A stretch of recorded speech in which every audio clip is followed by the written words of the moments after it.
Abriendo su boca les enseñaba diciendo: bienaventurados los pobres en espíritu, porque de ellos es el reino de los cielos. Bienaventurados los que lloran, porque ellos recibirán consolación. Bienaventurados los mansos, porque ellos recibirán la tierra por heredad. Bienaventurados los que tienen hambre y sed de justicia, porque ellos serán saciados. Bienaventurados los misericordiosos, porque ellos alcanzarán misericordia. Bienaventurados los de limpio corazón, porque ellos verán a Dios. Bienaventurados los pacificadores, porque ellos serán llamados hijos de Dios.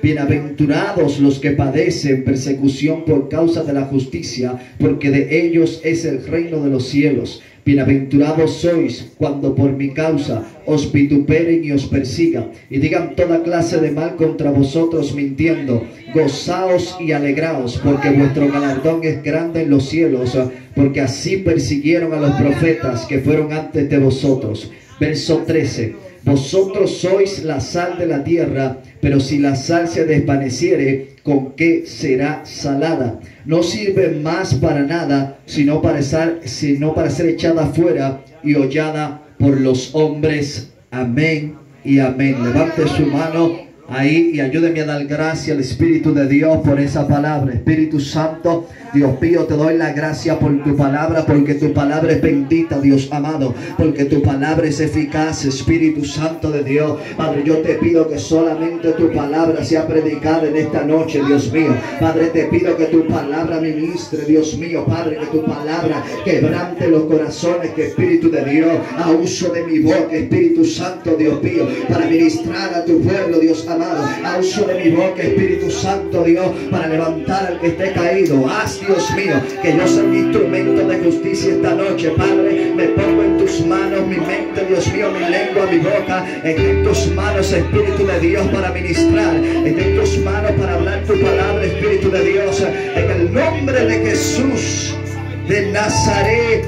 Amén y amén. Gloria a Dios. Usted puede sentarse, pero usted no puede sentar su alabanza. Mi alma te bendice, Espíritu de Dios.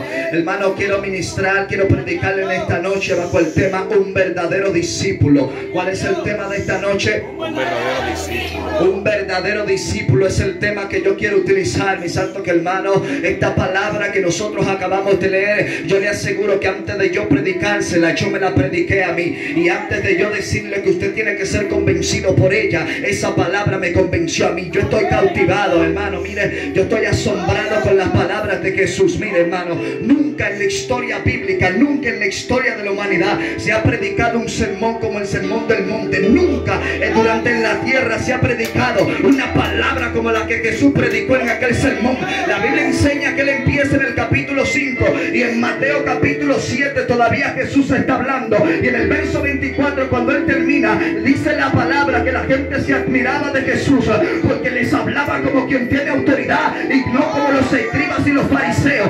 Nunca Israel había escuchado las palabras que Jesús predicó. Nunca un pueblo había escuchado un mensaje con tanta sabiduría y con tanta profundidad como el mensaje que Jesús predicó en el sermón del monte. Porque hay que predicar este sermón hay que predicarlo a la iglesia, porque Jesús también lo predicó. Porque hay que hablar de este sermón, porque hay que predicar esto, hermano, porque el que vive este sermón es diferente a la gente del mundo. El que predica, el que examina esta palabra, hermano, es una persona que se va a diferenciar de las personas del mundo.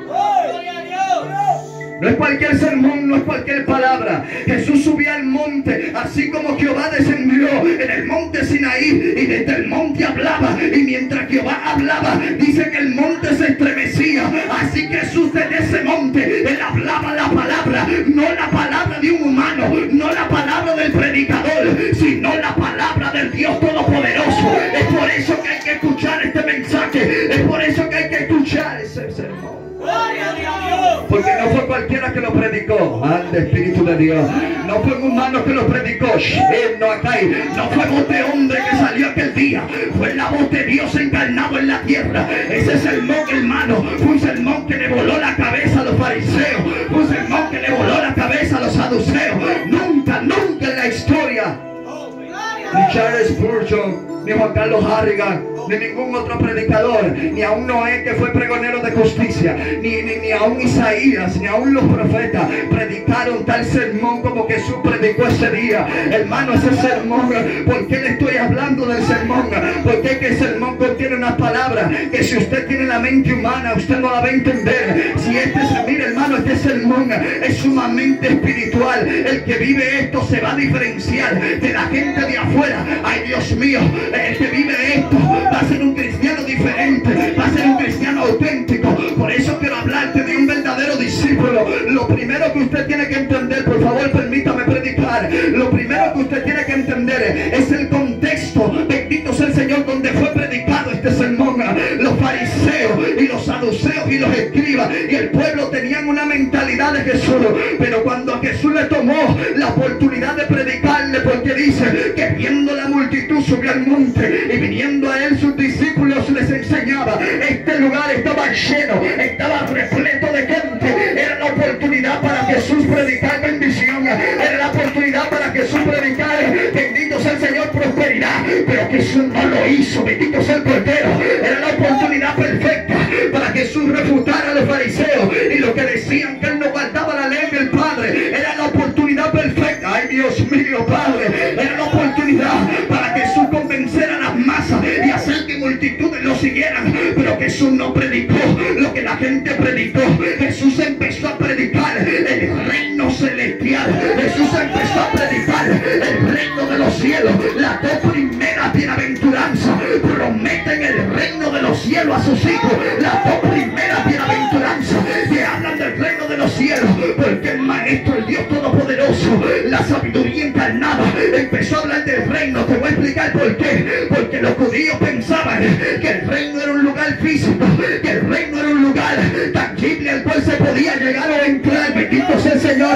Por eso Jesús en Mateo su capítulo 12, el versículo 28, le dijo a los fariseos y a los saduceos: si yo por el Espíritu Santo echo fuera los demonios, entonces ha venido el reino de Dios a vosotros. Porque el reino no es un lugar, el reino no es materia, el reino no es un lugar terrenal, el reino es el orden celestial establecido en la tierra.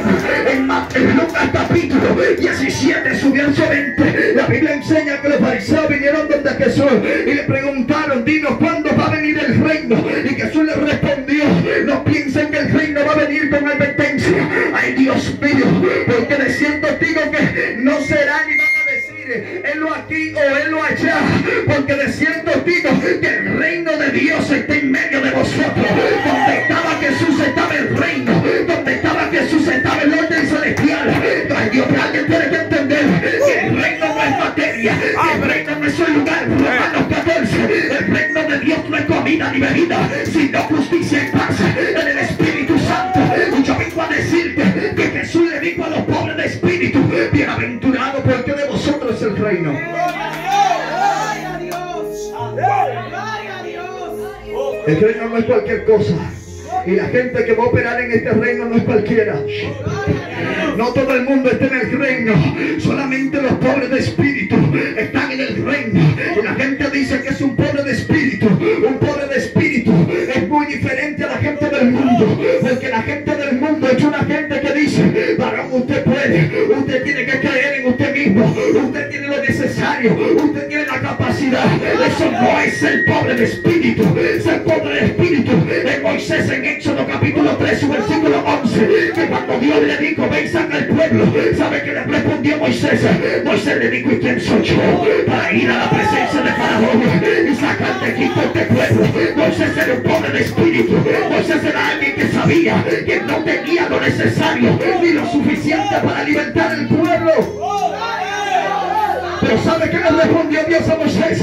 Moisés, estoy parafraseando, no importa que tú no tengas lo necesario, no importa que tú seas tartamudo, no importa que no tengas la cualidad de fe, porque yo estaré contigo.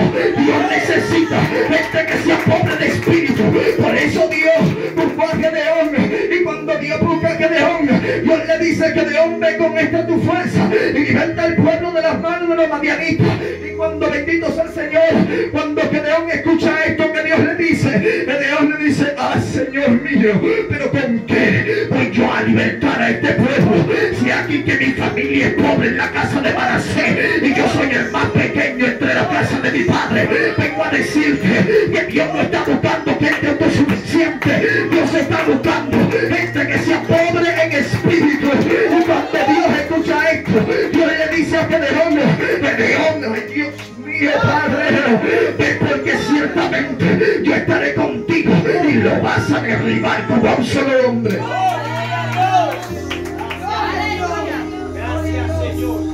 Entonces el mundo te dice, confía en ti mismo, porque tú puedes. Confía en ti mismo, porque tú tienes las cualidades. Lo que el mundo admira no es lo que Dios admira. Lo que Dios aprecia no es lo que el mundo aprecia. Pues escrito está, yo voy a desechar la sabiduría de los hombres y el entendimiento de los entendidos. Alguien tiene que entender que la sabiduría de Dios por el hombre carnal y el hombre caído es considerada insensatez, pero lo necio de Dios es más sabio que los hombres, y lo débil de Dios es más fuerte que los hombres. La gente te va a considerar y va a decir que no tiene lo necesario, que no tiene la capacidad, que no tiene la elocuencia, que no tiene la habilidad, que no tiene el test, la estatura, que no tiene la dimensión, que no tiene el porte, que no tiene el proceder. Alguien tiene que adorar a Dios, pero la sabiduría del mundo es insensatez para con Dios. Pues escrito está, Él premia a los sabios en la astucia de ellos.